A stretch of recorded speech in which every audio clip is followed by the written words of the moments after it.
Anaerobico, welcome back to another episode of Endurance Roundtable. So, lovers of endurance and anaerobic training, welcome back here. Today we're gonna do a live with Alex Welburn from Welburn University, and we're gonna talk about critical power and W prime concepts and the reconstitutions of work capacity during intermittent exercise. So I'm really happy to share this live with him and really happy to share this knowledge with you guys. So, Rantastiz, ciao Tiz, how are you doing? Ciao Umberto, ciao Luca.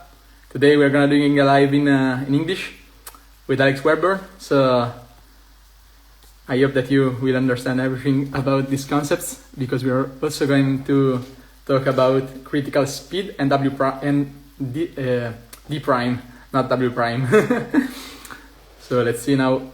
Alex is going to connect, I think, in some minutes, and we're gonna cover some topics connected with this recent research that has gone out in I think it's almost 1 month, or no, 2 months.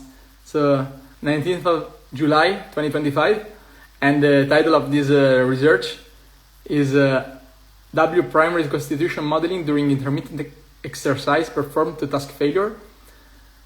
So it would be interesting to speak with him about this topic. Let's see if he can connect to the live. And this is actually the 27th Endurance Roundtable here in Endurance Explorers. So we also have the EXP t-shirt available now. Happy to share this with you. And here in Desenzano, everything is going well with the new studio, the Athletic Preparation Center. Everything is going in a great way, and we're always improving the services here, so happy about this. Ciao Nick, ciao Ciccio Borruto, ciao Michele Primon, ciao Cosimo. Madonna grande Cosimo, come stai? Top atleti tutti connessi qua. Grandi, grazie per il supporto. Spero vada tutto per il meglio. And because today is in English. So, just the purpose of the live of this podcast today is that we know that W prime balance, and it is the balance between the use and reconstitution of W prime, that is the anaerobic capacity, and so the work that we can do over CP, that is critical power, as different reconstitution time. And Alex studied the different timing of this reconstitution. So Kevin Kine and colleagues in the University of Ghent, where I went to almost 3 years ago to do a internship there and Erasmus exchange program for 6 months in Belgium. They studied that there is a B exponential mode of recovery in the W prime concept. So today we're gonna discuss the W prime concept developed by Alex, because he studied an individualized W prime model. So I'm very happy to share this with you and talk about this with him, because he also did some not so usual decision for the protocols used, but maybe not the ones that could be perfect for athletes, because we know that long intervals training, like with the repetitions of 3 minutes or even the 5x5 minutes intervals could be so useful for developing VO2 max, but he only used repetitions of maximum 1 minute and down to 20-10, and then continues at a fixed power. Otherwise 20 by 10 so 20 on and 20 and 10 off repetitions, until volitional exhaustion. So only short duration interval training, and we have to discuss this. So let's see. Okay, the performance project is live now. Let's see if we can join the live, and we can finally start the live stream with him. The performance project is actually the project of Alex Welburn, and I'm really happy to talk about this now with him and make him present the project, because we're here for performance and we're here also for health and to enjoy time and because actually adherence is the first thing to improve performance in the long term, because if you are not adherent to a program, to a training plan, you cannot improve in the long term. So you actually need to enjoy every training session, and then you will progress for sure. Let's see, Alex, if you try to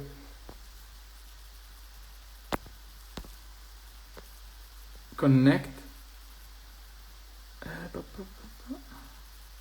Okay, I just added him.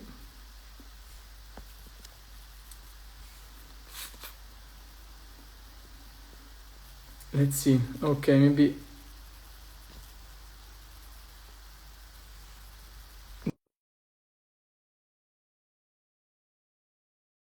the live. This is the longest pre-live that I did. So as you can see, the live, we have a long draft here. So, here we are. Hi mate, I bet we're only going to get so long Oh, don't worry. as the phone battery's only got so bad. Okay, how are you doing? Here we are. Everything good now? Yeah, I think I can hear everything. There's a lot of echo feedback, so I can hear myself. Okay. I cannot hear, I hear yourself, but I'm not hearing anything back. So Okay, let's roll with that until we've got the battery. We've got 44%. okay, we try our best. Let us know when you are at 5%, so maybe we can speed it up. Yeah, let's do that.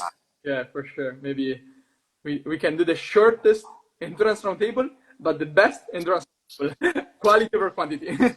Yeah, let's do that then. Let's do that then, fella. Yeah, for sure. Welcome here, Alex. I've invited you in the endurance roundtable, and I'm happy to share with you the table here and to talk about your research today. Welcome. Thank you so much for accepting. No problem. Thank you for having me, friend. You're welcome. And how are you doing here? There in Laboro, is it good? Yeah, Loughborough's all right. I live just on the outskirts, but just kind of slowly getting a PhD all tied into now. Okay, good. And what's your background, Alex? If you want to share something about your background and your research experience and also coaching experience, and we're happy to hear you. Yeah, so I've been working in kind of cycling since probably the last 10 to 12 years as an ex-rider myself, kind of raced for GB across kind of cyclocross, mountain bike kind of worlds, and got selected for the worlds and cross worlds in 2012. And from then on, kind of got interested into the sport, worked with a variety of different athletes kind of across my undergraduate and masters, worked as a lead physiologist for 5 years, and then kind of set up the performance project as I started my PhD about 3.5 years ago, where we've been working across kind of Paralympic athletes, Olympic selection, Commonwealth Games, kind of Tour de France, UCI riders, kind of the whole breadth of cycling performance riders, really, and alongside kind of my research being a key fundamental aspect to kind of performance development. Okay, good. And here also myself, we meet up at the Science and Cycling Congress because we're both sports scientists, and we were there to learn something new about the research in cycling. And you also did your research, so I was very happy to hear you during the presentation. So then I had the possibility to read your research during these days, and so maybe we can start live talking about the critical power and W prime concept. So what's the history behind critical power? How it is it discovered?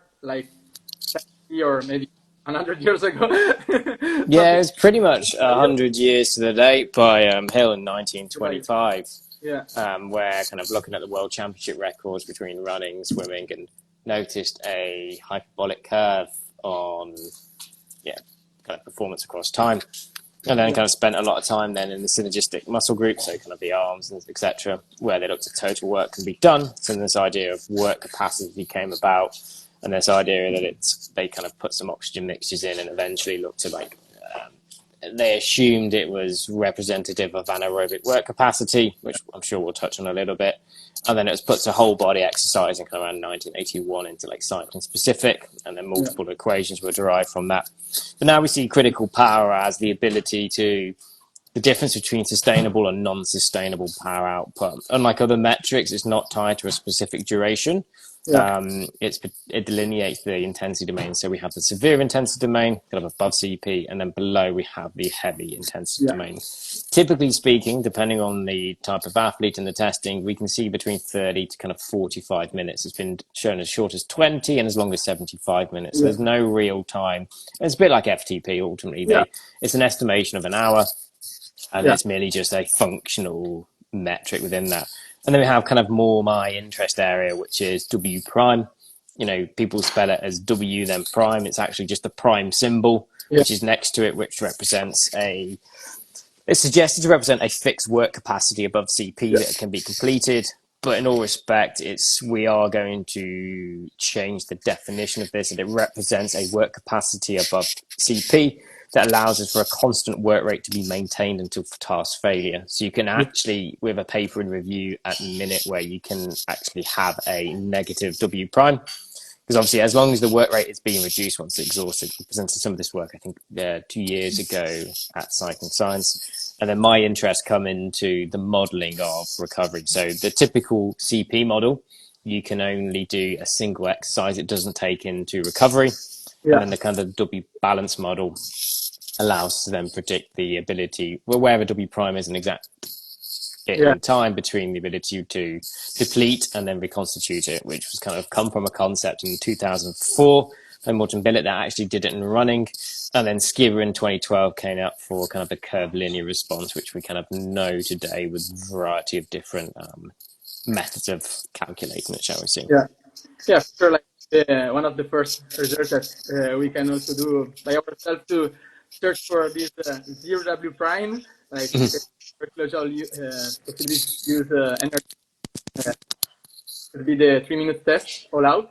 That is like, it's not 3 minute test, but they always say it's an anti test for one second. So it's every time all out, and you need to go to the at the end of this, and then you can find the 0 point actually, Yep. because in your research we saw that there are some mathematical like some equations that didn't represent well the W prime balance in a great way, and they underestimate or overestimate the recovery. So this could be something difficult to understand for someone that is not a scientist.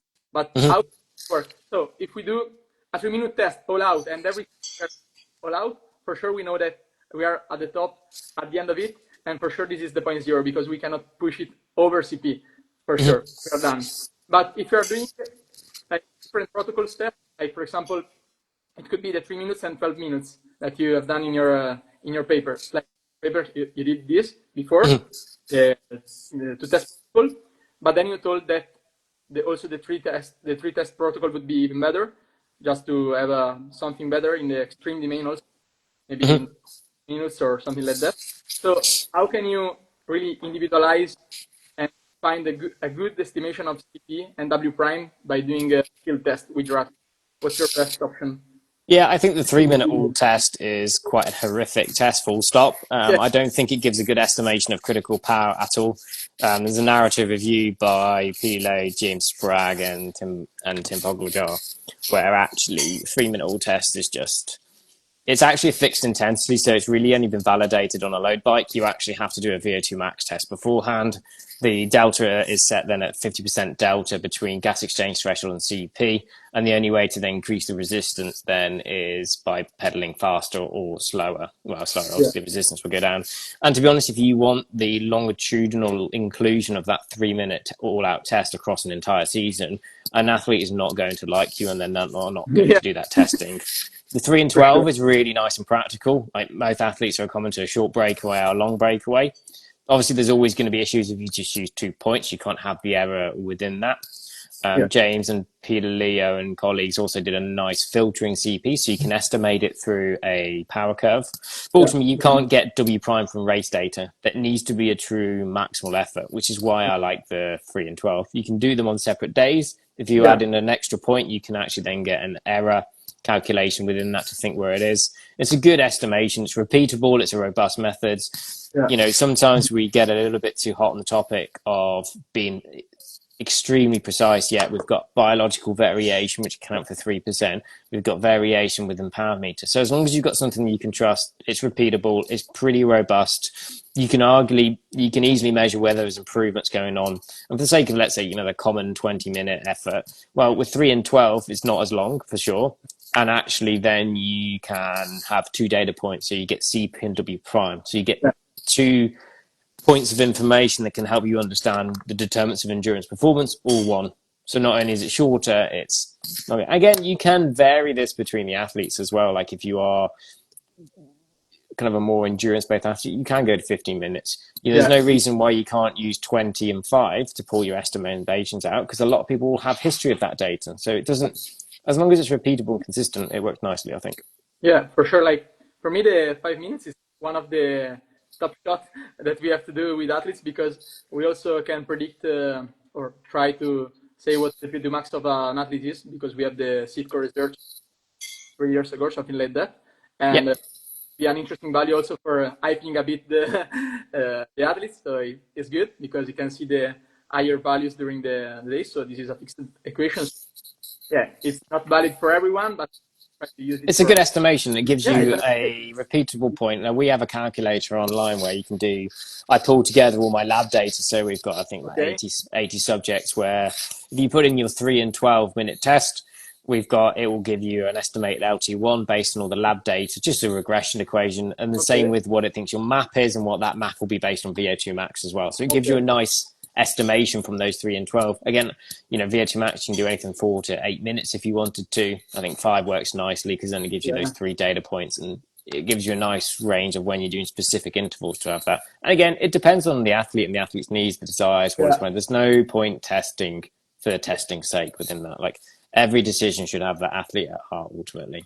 Yeah, for sure. We know that maybe we don't have to use duration less than 2 minutes for creating the curve, and also maybe higher, like longer than 20 minutes for psychological reasons. So you need to have to be like very fast and to the top of your performance. You go higher than 20 minutes, so longer than 20 minutes, it would be difficult to stay and to repeat during times.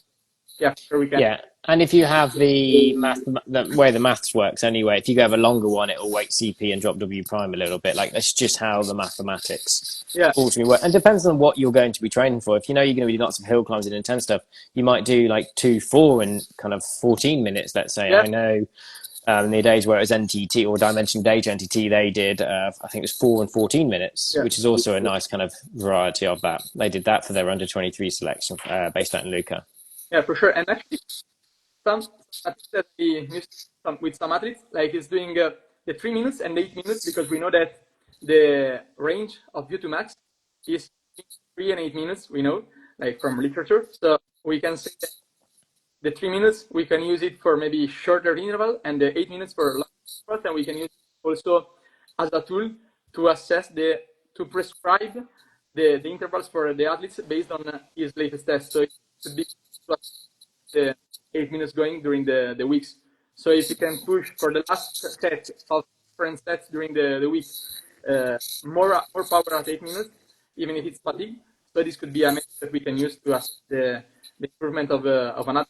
Logically, we can start from the data and then try to find the What do you think about this? Yeah, I think that's where even the W kind of balance model comes in nicely to it. You can then start to have that information to prescribe intervals. We have it's on my I think LinkedIn Linktree. We have two interval calculators that can allow you to then do intervals with athletes, prescribe it based on those, depending on kind of what model, which I'm sure we'll get into a little bit later, kind of what model you ultimately want to use. The only thing with kind of like the shorter range efforts, athletes need to be kind of familiarized within that. So if it's their first ever one, I kind of take it with a pinch of salt before they then go and do. It's Yeah, an art to pace, because ultimately you need to be failing towards the back of the end of the effort. You show yeah, that you've got everything out, and as with all things, there's estimation error within that. But kind of as long as it's, like I said, robust and repeatable with an athlete, you can't go yeah, too far wrong with that. We don't need to make it too complicated. yeah. And in your opinion, like you studied the individualized tau W prime. So what is the practical implication of studying an individualized approach for this? And why shouldn't we use the generalized one, or maybe the five other equation that we have, the skip one, skip two? So why is this important, and is this so important for maybe longer durations? Because we saw that in shorter duration, maybe we have some equations that can be good because they don't have we know that there is the de-exponential mode that has been studied by time. So knowing this, for longer duration could be useful to have, or could be optimal to have an individualized approach, but for shorter ones could be also optimal to use other equations. So in your opinion, should we use the individualized one every time, or maybe we can use other equations? Yeah, I think so. I'll step back a little bit first, kind Yeah, of the context of that research. That was the first yeah, one in my PhD where we had all these variety of different models currently out, and there's no evidence to suggest which one might be better. Like Skiba yeah, 1 was actually derived from a series of intervals kind of in untrained individuals, let's say, or recreationally active, yeah, where then they had one particular outlier where they suggested an individualized tau might be slightly better. But the computation and the integral model actually doesn't, in the original mathematics, doesn't work that well. So then they kind of made it more simple, because really with an integral equation, you kind of work backwards. So the sheet's yeah, actually quite horrible to use, and I don't like it. I like a drop and drag, nice, simple Excel sheet that works nicely. So then the Skibber 2 was derived, and it's segmented. So when work above this happened, and then they put the function in, which was much more mathematically kind of clean. And then yeah, obviously that was actually only done in single leg exercises. It hasn't actually been validated yet yeah, into cyclists within the Skibber group. So then they kind of did W prime divided by DCP, which is just yeah, kind of the recovery power. So a DCP of 50 means you're 50 watts below critical yeah, power.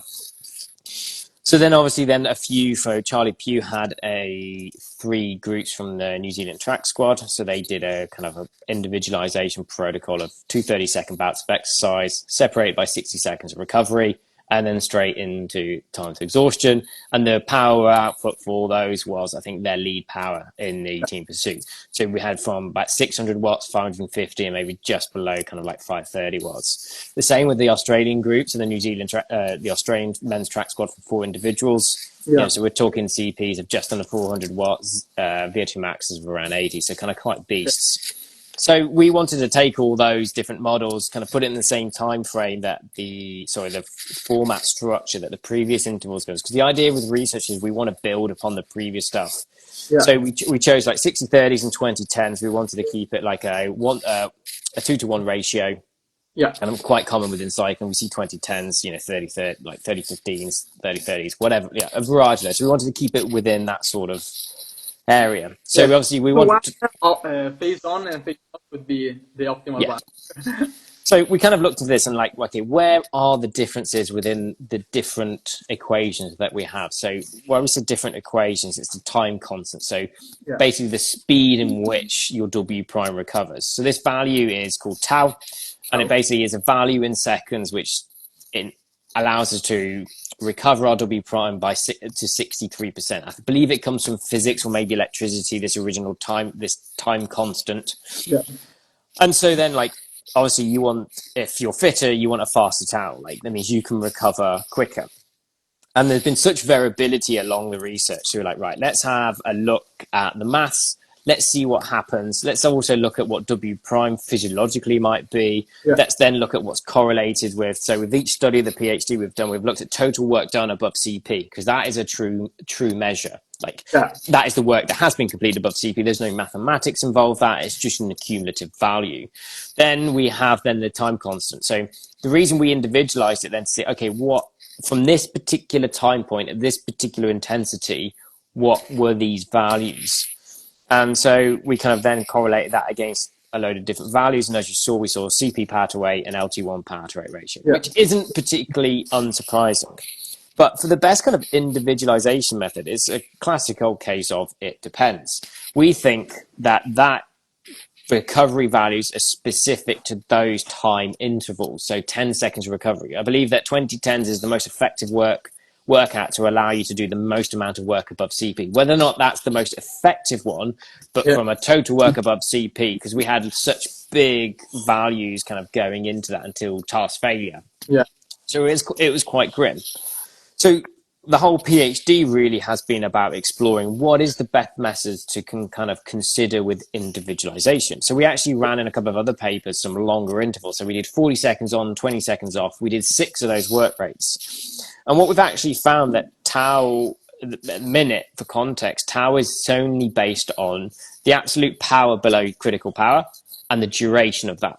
It does not take currently into account the duration of the effort, how much W prime you've depleted into that. So it will change. We have a new model and a new equation, which we have now built and developed, which kind of takes into that time above CP and allows then that deterioration of intervals. Because in reality, let's say if you did, as you said, 5x5s, well, is your recovery going to be just as fast after the first one, after the third one? You know, I sometimes find once you've warmed up and got all the energy systems firing, your first one's normally quite poor, and then you kind of get into it in the second, the third, the fourth starts to bite, and then the fifth one you kind of just scrape through. So in reality, there is no agreed upon method at the minute.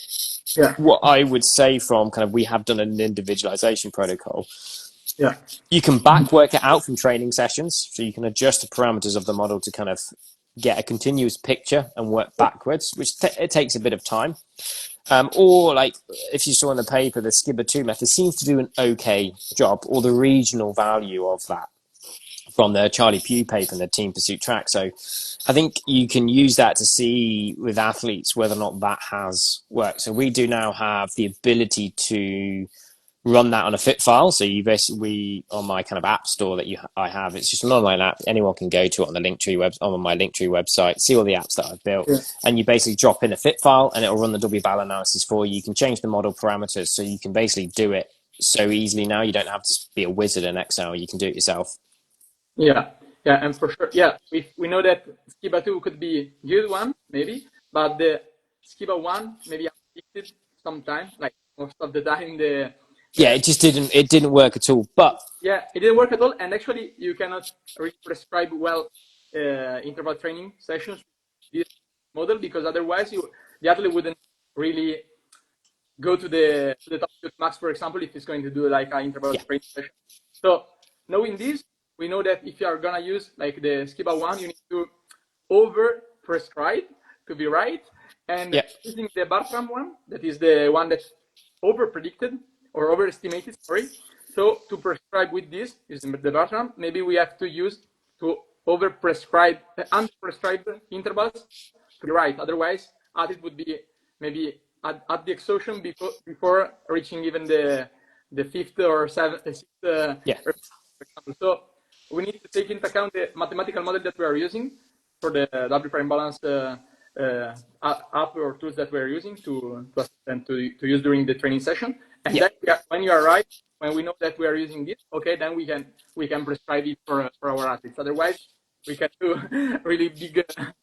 The Bartram is a very quick equation. I think it's best to kind of start with just prescribing as the sessions where we think the athlete should be capable of, run the model, and kind of then get the idea of how the athlete felt throughout that to then work backwards. I generally think a good protocol is either SCIBA2 or the Charlie regional model within that. I would personally say, but you can actually do a variation to the Skibber 2 model where you place a K factor in which allows you to either speed up or slow down so you can match it. Even the Skibber 1 equation, we have a working variation of that which works far better. Across the original data in part of the PhD, we suggest a variety of different equations that can actually work within that, which is kind of what I do with a variety of athletes in specific situations. We will model it. I've modeled a lot of TT World Tour data within that. I've done a lot of kind of the classics data across 4 seasons from Flanders, get Belgium, E3, kind of a bit of Paris-Roubaix side of things, variety of different TTs from the Tour de Giro and stuff. So you can make it work. I think the position is then to develop it within an athlete, so you can prescribe it. That's one of our studies that's coming out later on next year if I put it into, because it's a case study at the minute, but where we take and use the W-bound model to actually prescribe a pacing plan for a TT. Yeah, for sure. The most important thing is also to have feedback from athletes, to hear them during the training session, or otherwise from feedbacks afterwards. So it's important to always try to prescribe and then hear them, and then maybe change something and change the plan if it's necessary. Otherwise, stick to the plan if it's going well. So yeah, for sure, the feedback from pre and the RP, the most important one, because if you're not going to up to at least 7 out of 10, or maybe 8 or 9 out of 10 if you're doing VO2 max, for sure you are not reaching VO2 max, and this is for sure we have to go over it. And if the athlete is going well and is doing great and is going to maybe 6 out of 10, for sure you're not training VO2 max. I think this is where the coach and athlete engagement within the session of asking, I kind of take a lot of pride where I get to know my athletes pretty well in terms of the feedback's pretty prompt within sessions and get to know how they felt within that. Because ultimately we can see data and numbers, but that doesn't tell me how those numbers that felt. You can have a session where you're hitting 5x5, you work, you're using like W prime a decent amount and getting towards 0 at the end. Some days that can feel like really good. You can be pushing it. Other days you can be hanging out your ass within that. And the numbers don't necessarily always show that. So it's kind of just taking an objectively informed approach to the training. Like the W-bow model isn't ever going to be the be all or end all, the final say in exercise tolerance. But it's a tool and it gives us a narrative to understand performance in no other way that any other analyticals ultimately do from a power file. We can see how close athletes get to 0. And 9 out of 10 times, it gives a really nice narrative of what was happening. Did they get dropped at this point? You can start to learn typical things that you might see with an athlete. Like, do they get to what we class as the danger zone? So we're in about 10% left, like repeatedly, and then do they kind of get dropped at that point? So we can take informed racing decisions. Actually, maybe we avoid that. We're coming up with a concept at the minute called W prime profiling, where we look at the different power duration curve relative to W prime actual depletion. Because within the 2 parameter model, I think if you've got a 20 kilojoule W prime, you can do, like 2000 watts for 10 seconds, or you can do 20,000 watts for 1 second, which just is physiologically implausible, right? Which we know, but because ultimately we want to have as many knowns as possible. So we look at the power duration curve within that from MMP values. We can smooth it out over the 90 seconds. We get an idea of then the ability to utilize W prime, the fatigue and cost associated with that. Because you might have a rider that's like 11 kilojoules or someone with 30 kilojoules. So there's going to be like, when you deplete, one's going to be in less of a fatigue state than the other, despite being 0, because W prime's associated with buffering ability, clearance, high energy phosphate. So W prime is partly related by PCR. If you've got 30 kilojoules, you're likely to have a bigger store and utilization of that. So an inorganic phosphate will be higher, your blood pH will be a lot lower because there's more hydrogen ions from lactate productions, because you're likely more glycolytic. So it gives us a real nice practical view of an athlete just through CP and W prime. Yeah, indeed. Talking about flux and the oxidative, so we know that the W prime, the constitutional speed was looking by your research negatively related with the relative CP, so relative to body mass, and to LP1. So we know that to improve aerobic parameters, we need to really work on this. So CP and lactate threshold 1. Otherwise, we cannot improve this. So if we work on this, know that the reconstitution speed is negatively correlated with them. We need to work on these aerobic parameters to improve the reconstitution time speed. It's good. Yeah, because W prime is multifaceted. There are a lot of people refer to it as anaerobic capacity, and it's simply not. If you look at a VO2 chart, a large majority of the energy contribution will come from oxidative metabolism. So it's not. It makes me cringe when everyone calls it like anaerobic. It's a work capacity. There's no, for me, anaerobic. A coach that I know made a nice little post earlier, like anaerobic is, Latin for without oxygen, right? Yeah. You try and do a VO2 max interval and deplete W prime with your mouth closed, it's simply not going to happen, right? Yeah. So it's understanding that individual athlete profile of where that likely W prime is going to be. And even if we go even a step backwards, like W prime is currently just a mathematical artifact that's based from an equation. It seems to work pretty well where, who says I've got a paper coming out saying we can go past zero and it's not actually a fixed capacity. It is more malleable in certain things because it's a load of complex bioenergetic processes that are going on. Even I haven't fully grasped like the involvement of everything within that, like 20 kilojoules, even potentially based on an athlete's performance profile, muscle typology, genetics, how they've trained. 20 kilojoules worth of work could be created very differently. So you might have an anaerobic athlete, let's say, or more anaerobically dominant, so high P max, kind of high glycolytic capacity, a kind of a more fast twitch type 2, type 2X muscle fiber type distribution. I mean, ultimately, if you're an endurance athlete, you're going to have more type 1. Even sprinters are not pure sprinters, right? Because you still have to do 250 kilometers to then sprint. You're an endurance athlete, right?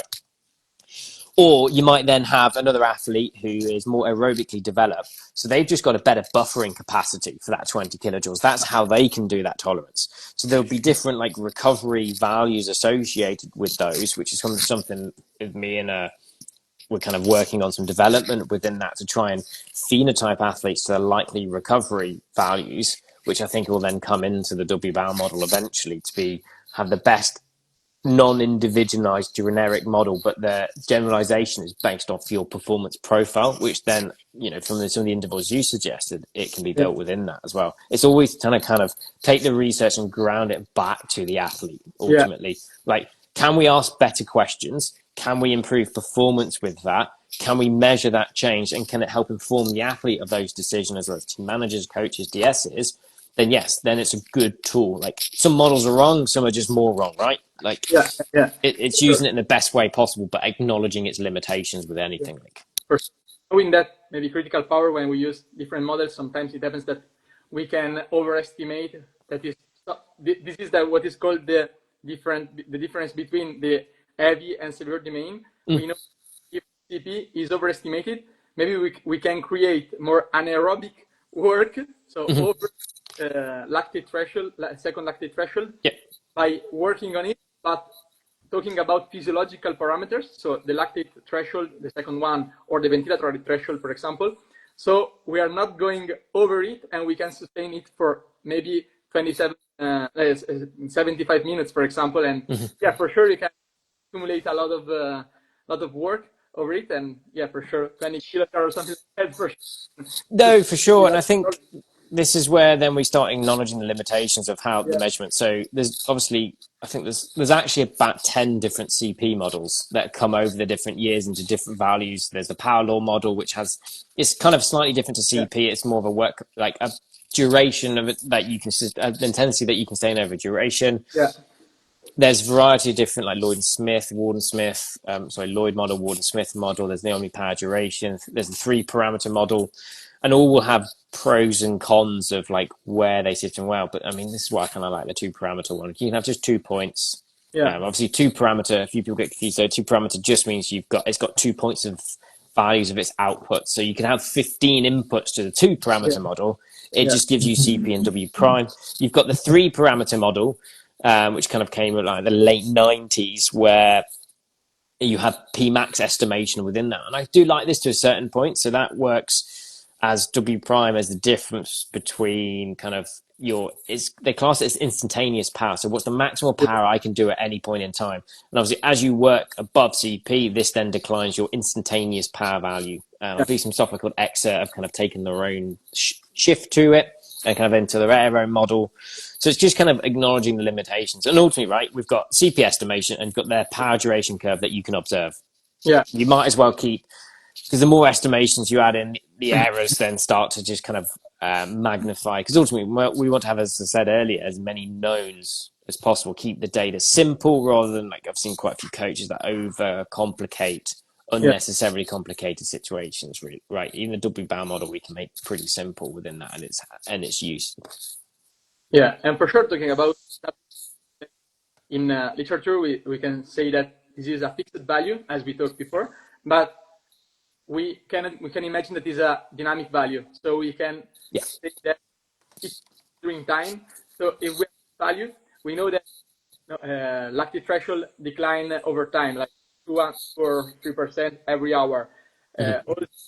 Also lactic threshold 2, also like ventilatory threshold. Talking about any physiological parameter, we have a decline in time. Yeah, look at Michele's paper on durability across runners that came out. I was talking about this.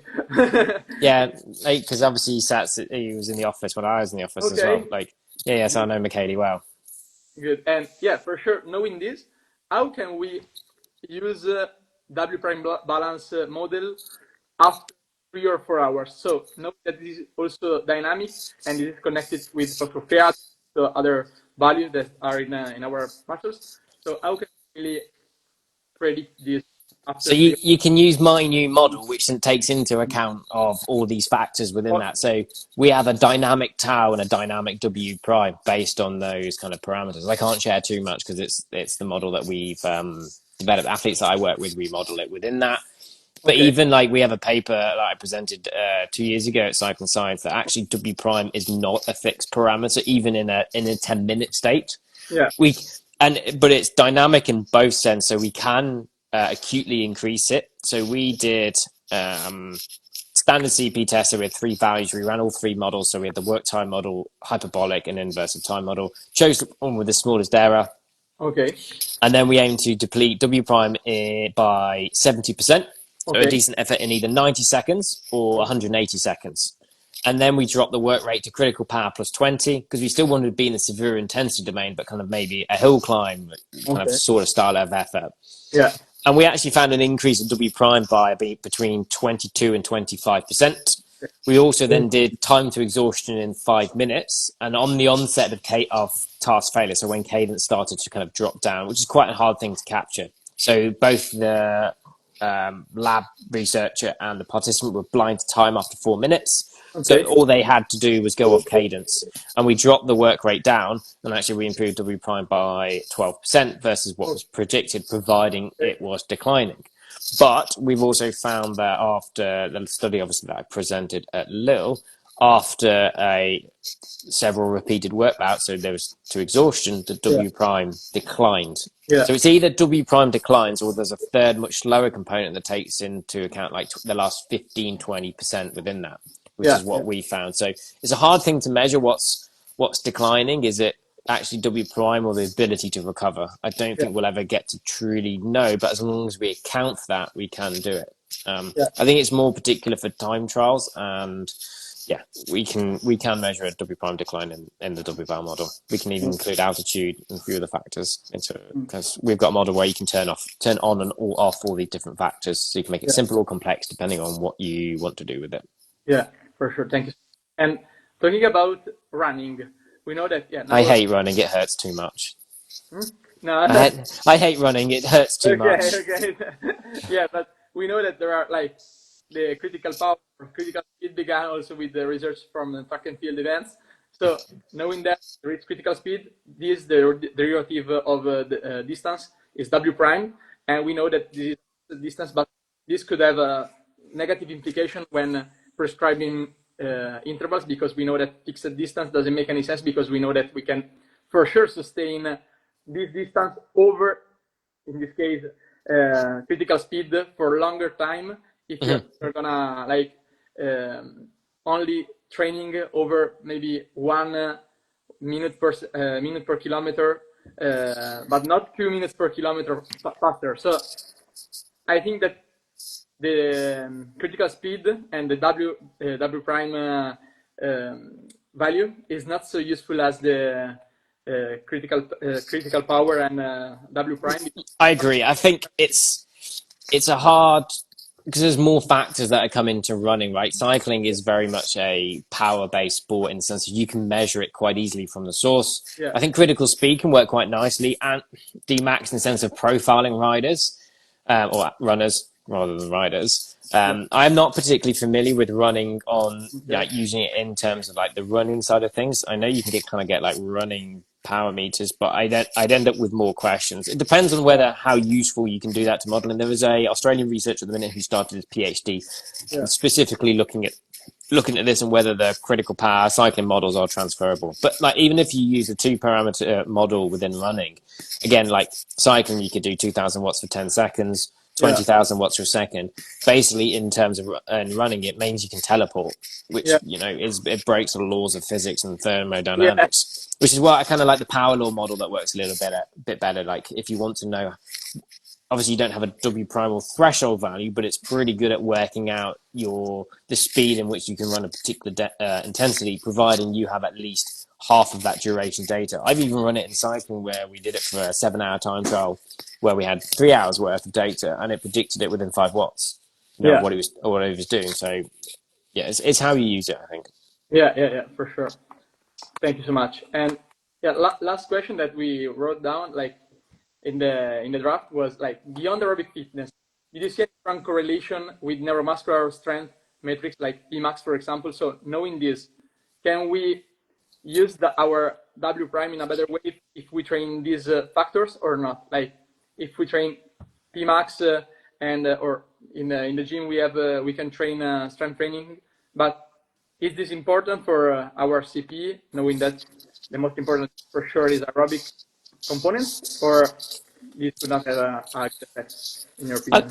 I think it depends on the type of rider first off and what kind of the performance needs are. Like there's some Medicordy's done some really nice research where they looked at kind of it's more kind of muscle typology that can have an influence on W prime, which makes sense. There's some neurological strength to it, and it's probably how quickly you can utilize W prime. Like if you've got a max, this is why I like the power duration concept in terms of W prime as well. Like, it might say you've got a 20 kilojoule W prime, but you can't utilize that all in 1 second, right? You can't. So that's why I don't like, that's where the issues of the 2-parameter model is into it. So it really depends on what element you're trying to improve on W prime. Is that kind of glycolytic capacity of it? So kind of that kind of shorter space. Is that initial explosiveness? So actually we're better off doing some torque production work within athletes. John Wakefield has done some lovely kind of insights on like Twitter and a few of the things on his Sports Science page as well, kind of like torque development side of things. Like Peter Leo's done some recent research into it as well in force velocity curve. So it kind of goes to the question of like how is it that power being created within that? Like that's why I like doing force velocity kind of profiling with certain riders if they're kind of more sprinters. So actually, do we need to work on that high cadence stuff? And this is then where we've worked in collaboration with S&C coaches. Because Peter, we've done a lot of work with athletes of mine where actually, they need to improve that explosiveness and then that ability to withstand that high velocity. So think track riders where actually we need to be able to go from 110 RPM to 130 plus within that, like there's constant accelerations within that, and we don't want that fatigue of those accelerations to happen. So I think I consider P max as the maximal rate at which you can use W prime of. So if you take that value of CP, let's say it's 1,000, CP is 300, you've got then 700 joules per second is your maximal rate in which you can utilize your W prime. And then you can start asking more questions around that ultimately. I think, I think it's using those tools to ask better questions, as I said earlier, to understand the athlete's performance, where they currently are, what good performance might look like, and you can kind of track that progression within that. Like we've even done stuff where we've done occlusion work with athletes for kind of sprint profiling, kind of angiogenesis for capillary kind of function as well, or production. So there's never going to be one clear question with that. There's like, are we making an informed choice based off the information that we have? And of course, Pmax will be clear. Gym, full stop, is clear for it. Some love it, some hate it. But it's where we kind of more to talk specific work, less so strength work on the bike. Because if you look at the force production rates, I think I've also got a spreadsheet for that where you can look at like force production within that and the equivalent force within that. Like it's not much on the bike at kind of low cadences. Even in maximal sprints, it's kind of on the low side compared to lifting body weight in the gym pretty quickly. So Yeah. yeah, I think everyone can benefit from gym work. It just Yeah. depends on, at least one session a week where possible.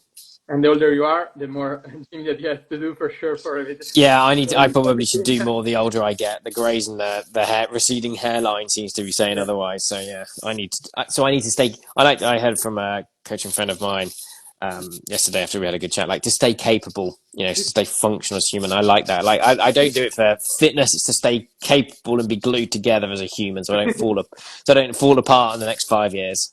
Yeah, for sure. So knowing the type of athlete that we're working with, we need to make the ceiling a bit higher, depending on lactate 1, lactate 2 threshold, ventilatory threshold 1, ventilatory threshold 2. But we can also work on Pmax to have more delta between CP and top of it. So we can work on different aspects to improve athletes' performance, depending on their Yeah, it depends on what they need because each improvement will come at a cost. Obviously, you improve Pmax, there could potentially be a greater fatigue associated with utilizing that. Yeah. LT1, it means you've got to do a lot of steady volume to push that as well. It depends on the time of year, what sort of phasing it's going to do. And one of the interesting points was I do think there's a lower threshold for recovery, at which point then if you're kind of like at 50 watts or 100 watts, I don't think it makes too much of a difference. At a certain point where the model where it uses the power function will always decline. So your fastest recoverability will be zero. Yeah. If you've ever had an athlete where we've done hill repetitions, let's say, and it's on a climb continuously, and then you have to kind of like just tap out maybe like low zone 3, high zone 2, just to get up the climb between the efforts, while the recovery kind of feels pretty grim, actually the efforts are really well executed. If kind of in Britain where we don't have the luxury of that, you kind of go up and then descend back down, you actually start to feel pretty rotten because your legs, you've not been spinning, you've not been clearing out anything. While like lactate isn't really that well associated with recovery, I think there's a paper by Ferguson in 2010. Whereas actually it's the hydrogen ions which then reduce the blood pH, which PCR recovery is independent of that pH in the very first phase, but then the deterioration of that recovery is what we class as the long phase is actually then based upon the muscle pH, which then needs to clear and takes time within it. So there's lots of this integrated processes that go. Even like with LT1, we think that the plateau is around about either 50% CP, maybe 80% of LT1. Below that, I don't think a huge amount of recovery. Like the optimal recovery, I think, is about 80% of CP, which kind of gets close to LT1, maybe just above, just below it, which is quite uncomfortable to a certain extent, but it does allow that recovery to happen well faster because you've still got an elevated VO2. You can reduce the epoch between the intervals as well, reduce the slow component contribution towards the efforts as they kind of prolong onto it. So the metabolic cost is still kind of like the same throughout. And if you think about it, LT1 is the highest power in which lactate production and clearance is at an equilibrium, right? So it means everything is functionally moving because even taking lactate thresholds can be quite hard because we're assuming we're measuring what's happening in the muscle. We just get the end product. Obviously, type 2s will produce it from glycolysis, and type 1s then will kind of reoxidize it, as the simple version goes. So it's understanding what's going on with the athlete, how we can then use that to make an informed choice within that. Yeah, for sure. Thank you so much for this consideration, and thank you for joining me during this endurance roundtable, Alex. No problem at all. It's a pleasure. And if anyone has some question, but maybe you can also send us a message in DM here in Instagram. Otherwise, you can find us in Endurance Roundtable or Endurance Explorers in Spotify, Instagram, and also in YouTube. So in 10 minutes, I will publish it as a video podcast in Spotify. So search it for Endurance Roundtable, and you can see other 26 episodes, and this is the 27th. So I'm really happy to have shared this with you. And thank you for everything. Maybe we can keep in touch. So tomorrow or in the next few days, we will publish a recap, so the highlights of the live of today. So thank you so much. No worries at all. See you soon. Thank you, Alex. Thank you, everyone. No worries. Ciao.